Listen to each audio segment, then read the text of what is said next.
Ya. Shalom Bapak Ibu, saudara-saudara yang kekasih dalam Tuhan Yesus Kristus. Malam ini saya akan berbicara tentang rapture atau pengangkatan ketika Tuhan Yesus datang. Saudara-saudara, hari Tuhan itu adalah suatu kepastian, pasti terjadi. Tapi anehnya tidak ada seorang pun yang tahu kapan akan terjadi. Apakah hari Tuhan? Yang pertama adalah kematian. Saudara-saudara, kematian tidak harus tua.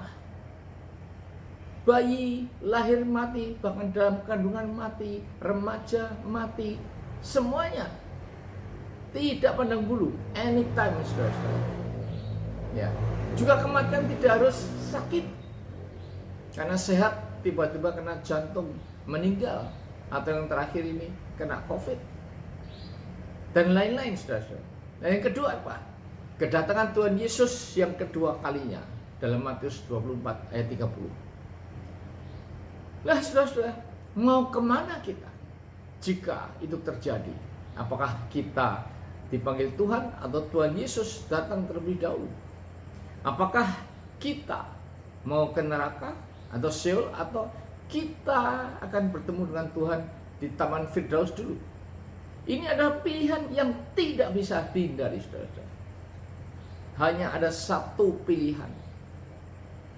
Nah, saudara-saudara, kedatangan Tuhan Yesus yang kedua kalinya itu dia akan turun di awan-awan dalam Matius 25 ayat 40. Kemudian juga kedatangannya seperti pencuri. Tiba-tiba di waktu malam ketika yang punya rumah sedang lengah, dia datang, saudara. 1 Tesalonika 5 ayat 2. Dan juga seperti kilat, begitu cepat dari timur ke barat, Matius 24 ayat 27. Nah, saudara-saudara, ternyata kain lampin penutup wajah jenazah Tuhan Yesus diketemukan di samping bekas jenazahnya dalam keadaan rapi terlipat. Nah, apakah artinya itu? Tradisi orang Yahudi, jika kain lampin penyeka mulut ditinggalkan oleh tuannya yang makan dalam keadaan terlipat rapi, maka itu berarti tuan itu akan kembali lagi untuk makan yang masih belum selesai. Jadi Tuhan Yesus juga sudah memberikan isyarat dengan kain lampin yang tertutup, yang terlipat rapi, bahwa ia akan kembali lagi. Nah, dalam Yohanes 14 ayat 3, 18 dan 28, Yesus juga menyatakan bahwa ia akan datang kembali. Dia pergi untuk menyediakan tempat bagi saudara dan saya. Nah, berikut ini adalah tafsiran eskatologi atau akhir zaman. Ada yang menafsirkan pre-tribulation, ada yang mid-tribulation, serta post-tribulation, yaitu sebelum masa tribulasi, atau di tengah-tengah masa tribulasi, atau setelah masa tribulasi berakhir. Namun poinnya adalah bahwa Yesus akan datang kembali. Apakah di pre atau mid atau post tribulation? Nah, di sini saya akan bicara tentang pre-tribulation. Sudah, Tuhan Yesus akan datang di udara dan akan ada pertemuan di udara.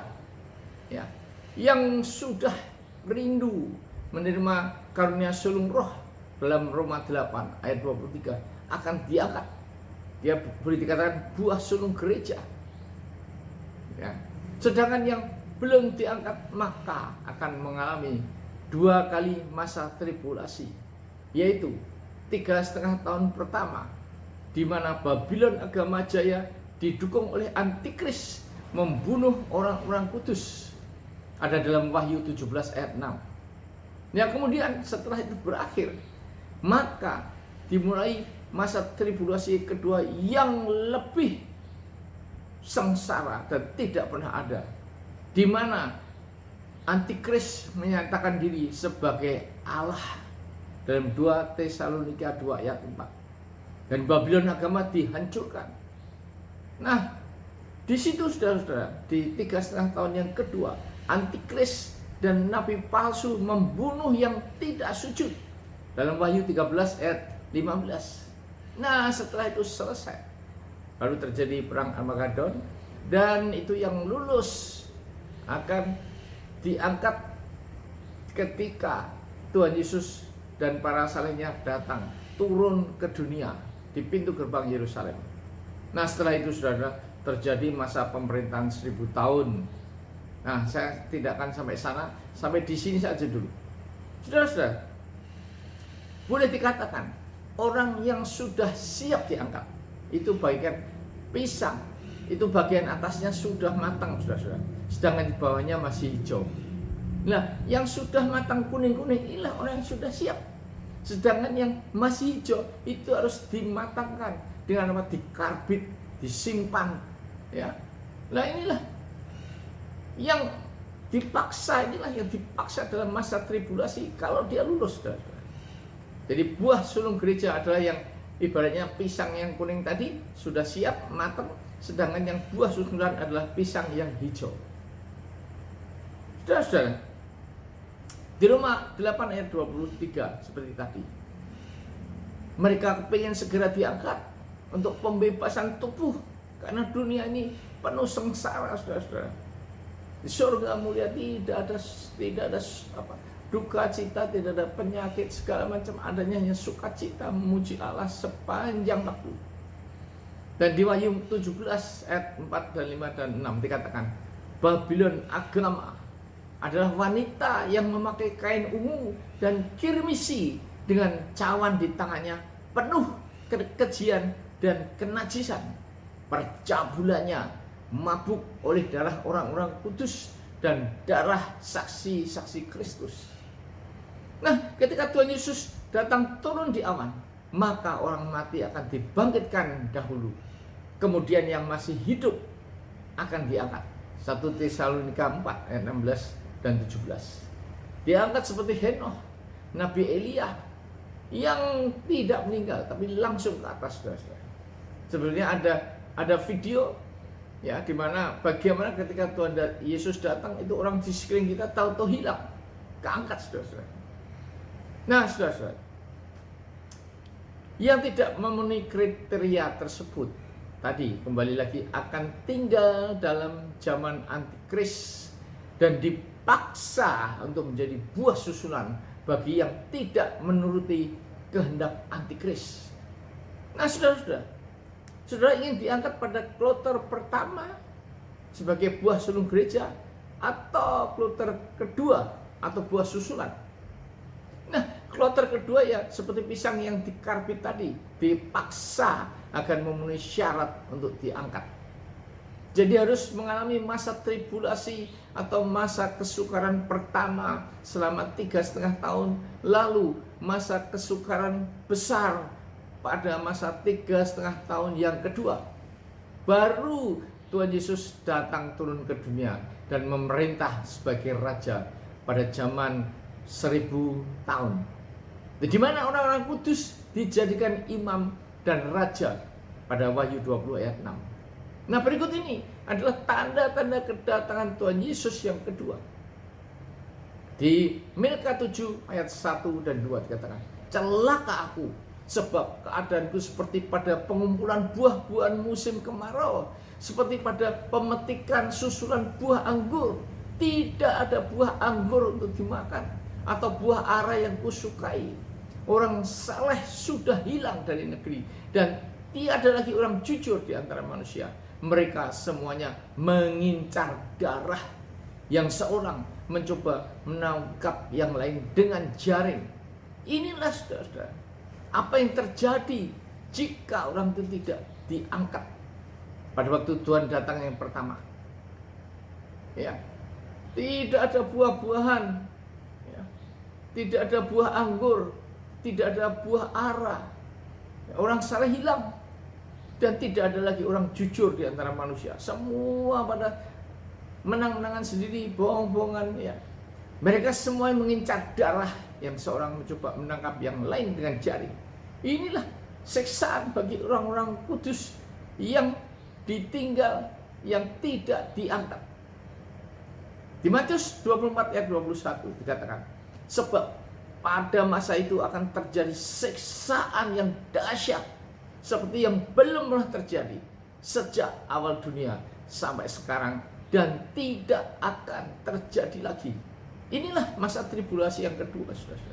Siksaannya dahsyat, belum pernah terjadi dari dulu sampai sekarang, saudara. Dan di Matius 24 ayat 7 dan 8 dikatakan, sebab bangsa akan bangkit melawan bangsa dan kerajaan melawan kerajaan. Akan ada kelaparan dan gempa bumi di berbagai tempat.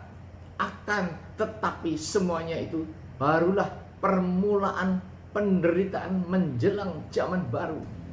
Seperti sudah ketahui, sekarang banyak mulai gempa bumi, tsunami, ya, banjir segala macam sudah terjadi semua.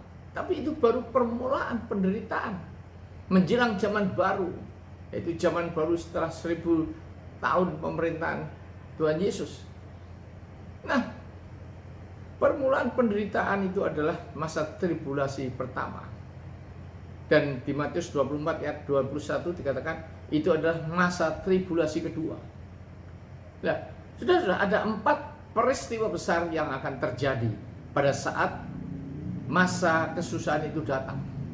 Ada di dalam Matius 24 ayat 7 dan 8. Yang pertama, konflik bangsa-bangsa. Yang kedua, bencana kelaparan. Yang ketiga, wabah, penyakit. Dan 4, gempa bumi di mana-mana. Nah, mari kita lihat apakah itu semuanya digenapi. Dalam Lukas 12 ayat 55, the south wind blowing, angin selatan bertiup. Ini adalah bergeraknya revolusi di negara-negara Arab atau Arab Spring. Ya. Dikatakan dalam Lukas 12 ayat 55 tadi, dan apabila kamu melihat angin selatan bertiup, kamu berkata, hari akan panas terik. Dan hal itu memang terjadi. Bangsa bangkit melawan bangsa. Tahun 2010, revolusi nasional di Tunisia yang dimulai dari protes yang menumbangkan Presiden Ben Ali yang telah berkuasa selama 23 tahun. Keberhasilan menumbangkan rezim ini memberi inspirasi yang memicu kebangkitan di negara-negara Arab lainnya. Revolusi merebak hampir di semua negara-negara Arab yang kemudian disebut sebagai kebangkitan bangsa-bangsa Arab atau Arab Spring. Nah, 6 negara lainnya ikut terguling dalam revolusi bangsa-bangsa Arab tersebut. Di antaranya, 1. Hosni Mubarak, sudah 30 tahun berkuasa, saudara-saudara. 2. Muammar Gaddafi dari Libya yang disanjung-sanjung sebagai Raja Afrika. Nah, peristiwa Arab Spring merupakan peristiwa profetik sebagai penggenapan dari tanda-tanda akhir zaman yang dinubuatkan oleh Nabi Yesaya.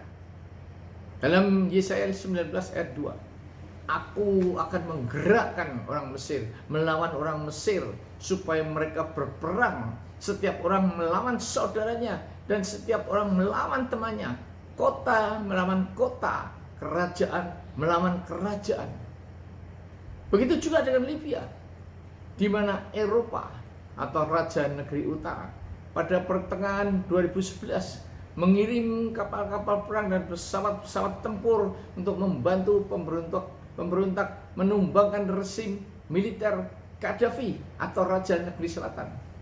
Nah, semuanya ini sudah dinubuatkan oleh Nabi Daniel dalam Daniel 11 ayat 40 sampai 43. Tetapi pada akhir zaman Raja Negeri Selatan akan berperang dengan dia dan Raja Negeri Utara akan menyerbunya dengan kereta dan orang-orang berkuda dan dengan banyak kapal. Ia akan menguasai harta benda emas dan perak dan segala barang berharga negeri Mesir dan orang Libya serta orang Ethiopia akan mengikuti dia. Ya, semuanya sudah ada nubuatan-nubuatan yang digenapi bahwa Raja Negeri Selatan ya tadi Libya akan bertemu dengan Raja Negeri Utara. Nah, konflik yang terjadi di negara-negara Arab sejak tahun 2011 awal hingga hari ini masih berlanjut, baik di Mesir maupun Libya, Suriah, Irak. Perang sipil yang memakan banyak korban jiwa, masih terus berkecamuk di Suriah dan Irak. Munculnya fenomena kekejaman ISIS yang mengklaim diri sebagai perwujudan khalifah atau pemimpin umat Islam dunia yang dinubuatkan muncul di akhir zaman, merupakan tanda-tanda yang sangat jelas akan akhir zaman. Terus perang dan teroris ada di mana-mana dan sungguh kejam, saudara-saudara. Dulu waktu itu ISIS begitu kejam, membunuh orang, segala macam, memperkosa, ya, merusak tempat-tempat ibadah atau tempat-tempat bersejarah, ya, demonstrasi macam-macam, saudara. Dan kelaparan, kalau sudah lihat di Afrika banyak terjadi kelaparan, orang sampai hanya tinggal tulang kulitnya saja. Mereka semua sudah dinubuatkan, saudara-saudara. Data terakhir FAO tanggal 16 Oktober 2014, ada 805 juta jiwa mengalami kelaparan di berbagai belahan dunia. Tahun 2012, menurut WHO dan UNICEF, jumlah kematian anak mencapai 6,6 juta di seluruh dunia dan hampir seluruhnya diakibatkan oleh malnutrisi atau karena kelaparan. Wahyu 6 ayat 6 dikatakan, dan aku mendengar ada suara di tengah-tengah keempat makhluk itu berkata, secupak gandum sedinar dan 3 cupak jelai sedinar, tetapi janganlah rusakkan minyak dan anggur. Inilah, saudara, secupak gandum sedinar, begitu mahalnya karena kurangnya makanan, saudara. Nah, saudara, juga Ebola spread, saudara. Ebola ini adalah penyebaran wabah HIV atau AIDS di seluruh dunia. Wabah Ebola bukan penyakit baru. Wabah bisul sudah ada di Afrika waktu Firaun melarang Musa keluar dari tanah Mesir. Keluaran 9 ayat 9. Kitab Wahyu juga menyebutkan wabah bisul jahat yang akan merebak pada tulah pertama dari 7 cawan murka Allah. Selepas orang percaya mengalami pengangkatan, maka tulah pertama itu akan dicurahkan ke bumi. Di Wahyu 16 ayat 2 dikatakan, maka pergilah malaikat yang pertama dan ia menumpahkan cawannya ke atas bumi. Maka timbullah bisul yang jahat dan yang berbahaya pada semua orang yang memakai tanda dari binatang itu dan yang menyembah patungnya. Dan ini terjadi setelah rapture, saudara. Nah, sudah, kalau sudah ingin tahu bisul itu, Ebola sungguh menjijikan, saudara. Di sini penuh dengan seperti bintul-bintul bisul-bisul. Itu sudah ada zaman dulu, zaman Mesir. Nah, saudara, bahaya banjir di Inggris, di Jepang, di Iowa, California, Aceh, tsunami, semuanya sudah terjadi, saudara. Semuanya digenapi.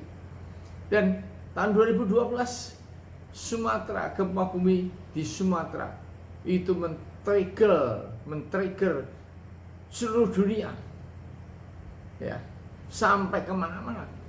Gempa misterius tanggal 11 April 2012 menggentarkan seluruh dunia. Gempa bumi tanggal 26 Desember 2004, tsunami Aceh. 11 Maret 2011, gempa skala 9 Richter di Tohoku, Jepang. Tsunami dengan gelombang ombak setinggi 40 meter. 11 April 2012 di Sumatera yang getarannya sampai ke seluruh dunia. Wahyu 13 ayat 16-17, dan ia menyebabkan sehingga kepada semua orang kecil atau besar, kaya atau miskin, merdeka atau hamba diberi tanda pada tangan kanannya atau pada dahinya, dan tidak seorang pun yang dapat membeli atau menjual selain daripada mereka yang memakai tanda itu, yaitu nama binatang itu. Apakah sudah? Tanda ini adalah chip, saudara. Kalau sudah lihat di supermarket, barcode-nya itu di pinggir itu 6, tengah 6, kanan juga 6, jadi 666, saudara. Ini adalah simbol antikris, dan chip itu nanti dipasang di sini, atau di dahi. Dan sekarang pun sudah ada uang digital, Mondex.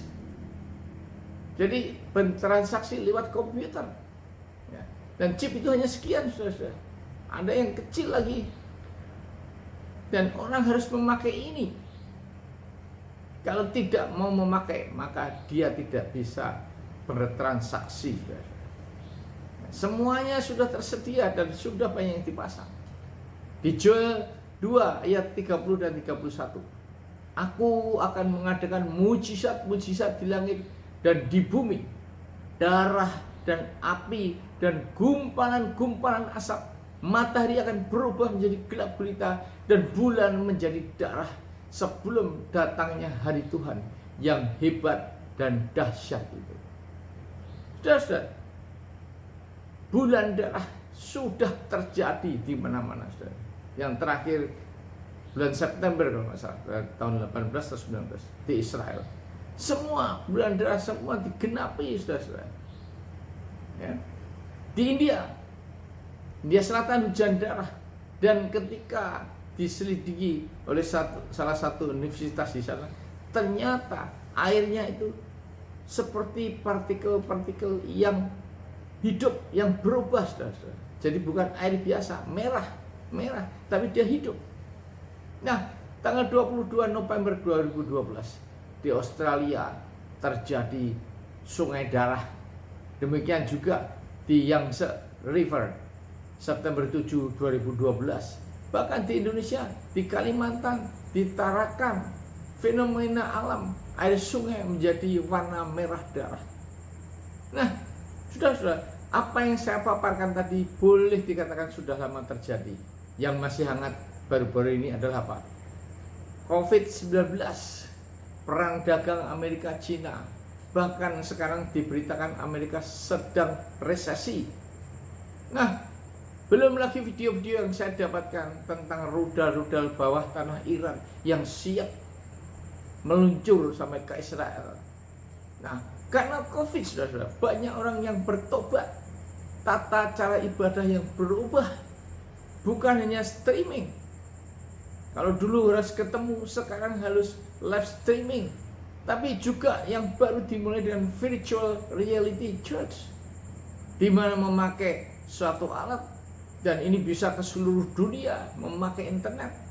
Mereka menjadi jemaat tanpa harus datang, dan juga bisa mendengarkan firman Tuhan sambil tidur. Dan yang terbaru lagi ada hologen Microsoft yang lebih menampilkan sosok orang daripada virtual reality yang nampak seperti boneka-boneka. Di situ bisa seperti perjamuan, bisa baptis, semuanya dapat dilakukan tanpa orangnya hadir, saudara.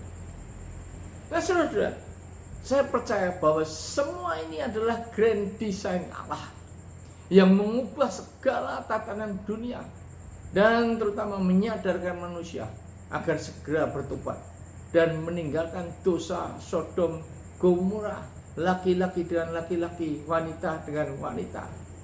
Dan tanda-tanda kedatangan Tuhan Yesus yang sudah dekat. Karena COVID di mana-mana, semua negara orang pada menangis berdoa di pinggir jalan. Italia, Spanyol, semua saudara.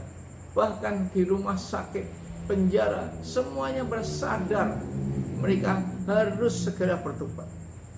Nah, sekarang apa yang harus dilakukan untuk itu? Yang pertama, berjaga-jagalah.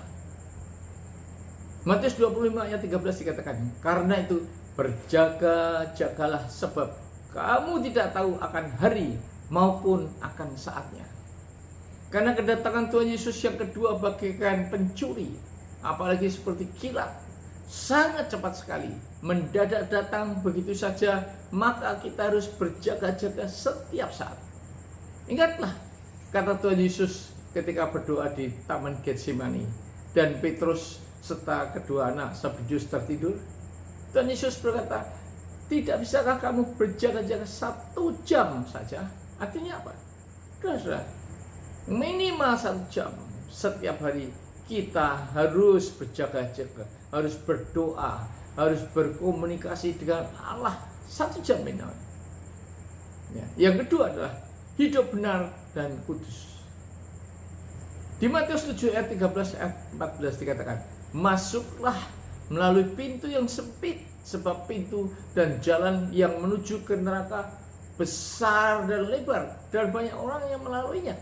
Tetapi sempit dan sukarlah pintu dan jalan yang membawa orang kepada hidup, dan hanya sedikit orang yang menemukannya. Saudara-saudara, jalan ke neraka memang enak seperti jalan tol, cepat. Semua kesenangan-kesenangan duniawi, dosa-dosa kedagingan, kita dapat menikmatinya dengan gampang. Tetapi saudara, jalan yang membawa kepada kehidupan sedikit, sempit, dan sukarlah pintu dan jalan yang membawa orang kepada hidup. Artinya kita jalan sempit, kita tidak usah membawa koper, tidak membawa tas, karena berdesak-desakan, saudara. Kita hanya dengan badan, semua hal-hal duniawi kita tinggalkan, tidak ada gunanya. Dan hanya sedikit yang menemukannya, yaitu mereka yang memilih untuk berjalan di jalan yang benar, jalan dalam kebenaran dan kekudusan. Yang ketiga adalah tahan sengsara dan aniaya. Saudara, di tempat itu mereka menguatkan hati murid-murid itu dan menasihati mereka supaya mereka bertekun di dalam iman, dan mengatakan bahwa untuk masuk ke dalam kerajaan Allah itu kita harus mengalami banyak sengsara. Kisah 14 ayat 22. Karena itu saudara, 1 Timotius 3 ayat 12 juga mengatakan, memang setiap orang yang mau hidup beribadah di dalam Kristus Yesus akan menderita aniaya. Karena itu saya heran saudara, jika sekarang ini mimbar-mimbar hanya menekankan pada berkat-berkat duniawi, ikut Tuhan Yesus diberkati, ya, bisnis lancar, segalanya bla bla bla. Padahal sudah lihat zaman dulu murid Tuhan Yesus saja semuanya tidak ada yang kaya, padahal Tuhan Yesus masih hidup. Bahkan ketika mengabarkan Injil, tidak boleh membawa emas perak, tidak boleh membawa bekal, tidak boleh membawa ikat pinggang double, kasut segala macam. Coba saudara, Tuhan Yesus masih hidup. Apakah Tuhan Yesus tidak bisa menjadikan batu menjadi emas? Bisa. Tapi justru Tuhan Yesus melarang mereka seperti itu. Jadi saudara, setiap orang yang mau beribadah di dalam Kristus Yesus akan menderita aniaya, bayar harga, saudara. Tidak semua orang mau bayar harga. Saya punya rekan, saudara, dulu bekerja di Pertamina, kaya. Dan ketika dia digerakkan untuk menjadi hamba Tuhan, 5 tahun habis semua uangnya. Bahkan untuk membayar listrik tidak bisa, saudara. Sampai dia berkata, Tuhan, kok ikut Tuhan kok susah. Ya. Tapi dia menangis 3 hari, nggak bisa membayar rekening listrik. Tahu-tahu ada orang mengetuk pintunya. Dia berkata, Pak, 3 hari yang lalu saya disuruh Tuhan untuk memberikan uang ini kepada Bapak. Padahal dia nggak tahu siapa orang itu. Apakah itu malaikat? Mungkin juga. Dan uang yang diberikan persis dengan nilai rekening listrik yang harus dia bayar.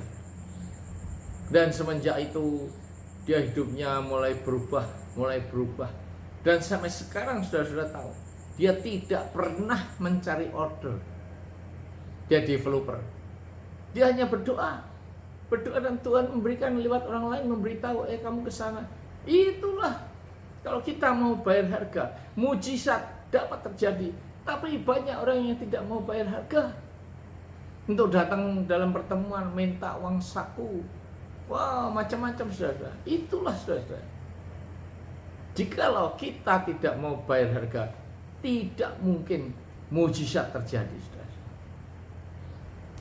Saudara, dikatakan dalam Filipi 1 ayat 29, sebab kepada kamu dikaruniakan bukan saja untuk percaya kepada Kristus, melainkan juga untuk menderita untuk Dia. Inilah yang sulit. Ya, bahkan maaf, banyak pelayan-pelayan Tuhan yang sulit melakukan ini semua. Takut. Sudah, saya kalau boleh bersaksi, saya dikena masalah 20 tahun dan 15 tahun saya tidak ada income, nol. Tapi selama ini saya tidak pernah kelaparan. Bahkan saudara, makan nasi kecap sekalipun saya tidak pernah. Saya masih hidup biasa. Karena apa? Karena saya serahkan semuanya kepada Tuhan. Dan saya juga melayani Tuhan bukan dengan pamrih untuk PK. No, saya sudah senang kalau saya dapat melayani Tuhan, sudah memuliakan nama Tuhan, menyenangkan hati Tuhan. Karena apa artinya dibandingkan dengan Tuhan Yesus yang mati di kayu salib, begitu sengsara, yang darahnya terkucur, darah yang tak ternilai harganya untuk menebus dosa saudara dan saya. Nah saudara, jika kita percaya kepada Kristus, maka kita juga bisa menderita untuk Dia. Mana murid-murid Tuhan Yesus semua mati, ada yang digaji, ada yang Petrus disalib terbalik, ya ada diseret di batu-batu, Thomas segala macam, ada yang dipecut sampai kulitnya mengelupas semua sehingga mati. Itu semuanya mereka lakukan melihat Tuhan Yesus yang lebih sengsara kematiannya, padahal Tuhan Yesus tidak berdosa. Yang keempat adalah sangkal diri dan pikul salib setiap hari. Saudara, coba bayangkan, tidak ada kebangkitan dan mahkota kemenangan tanpa melalui jalan salib. Karena jalan salib, karena disalibkan, maka Tuhan Yesus bangkit dan Dia mendapatkan mahkota kemenangan di surga, duduk di sebelah kanan Allah Bapa, yang berarti menjadi orang kepercayaan. Dan semua itu dilalui sekali lagi dengan jalan salib, jalan penderitaan, saudara. Di Lukas 9 ayat 23, katanya kepada mereka semua, setiap orang yang mau mengikut aku, ia harus menyangkal dirinya, memikul salibnya setiap hari dan mengikut aku. Coba saudara, banyak orang yang sudah meninggalkan kata-kata ini. Wah, ngapain aku ikut Tuhan Yesus, menyangkal diriku, harus memikul salib setiap hari. Itu bukan yang aku cari di dunia. Aku lebih senang hidup enak, kaya raya. Itulah orang-orang duniawi yang dicari, saudara-saudara. Tapi ingat bahwa semuanya ini ada upah yang tidak ternilai harganya, yaitu saudara dan saya akan di surga mulia. Nah, harus mampu sangkal diri dahulu sebelum mampu memikul salib. Sangkal diri adalah menyangkal keinginan kedagingan, menguasai ego. Aktivis atau pelayan Tuhan bukan membuat mezbah di altar, tapi panggung. Saudara, apa artinya? Saya pernah melihat suatu perayaan Natal. Wah, penyanyinya dari Jakarta, cantik-cantik, bagus, saudara. Tapi tidak ada hadirat Allah dalam penyembahan. Karena apa? Karena dia ingin dipuji oleh penontonnya. Sedangkan kalau kita membuat mezbah, maka penontonnya adalah Tuhan. Kita menyenangkan Tuhan, memuja, menyembah Tuhan dengan hati kita, bukan dengan cara-cara entertainer. Itulah yang diinginkan Tuhan, membuat mezbah, bukan panggung. Nah, salib adalah ketidakadilan, karena Kristus yang tidak bersalah nyatanya disalib dan Dia menerima semuanya itu. Selain itu, salib dalam kehidupan kita adalah menghadapi masalah-masalah keluarga, sakit penyakit, masalah keuangan, pekerjaan, bisnis, dan sebagainya. Saudara, ada pertanyaan untuk direnungkan, yaitu, are you ready? Apakah saudara dan saya sudah siap? Apakah saudara sudah siap diangkat ketika Tuhan Yesus turun di awan? Atau ikut kloter kedua, di mana saudara harus mengalami masa kesukaran mula-mula dan masa kesukaran besar yang belum pernah ada dan tidak akan ada lagi. Renungkanlah ini dan bertobat sebelum terlambat. Amin.